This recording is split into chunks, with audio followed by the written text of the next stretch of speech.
Maşalloh do'stlar, payg'ambarimiz ravzalarida men qaranglar, hozir uylaridan hozir bu yerda do'stlar to'g'risi jannat bog'i deyar ekan. Hozir to'g'risi hayajondaman. Bu yerda namoz o'qish hammaga ham nasib qilmas ekan. Mana eng katta imom. Mana do'stlar, aktiv uchun, u bu uchun deganlar mana hamma uchun video olyapti mana. Aytinglarchi. Mayli, video oslaringdan video olib bo'lsa ham kelinglar shu yerga, nasib qilsin.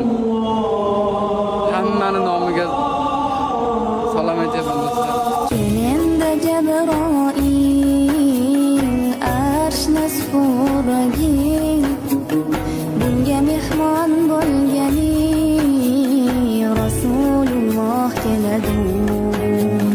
Mazal basar qo'zalik, shamsa zuho yuzalik, barchada shirin so'zlik Rasululloh keladi.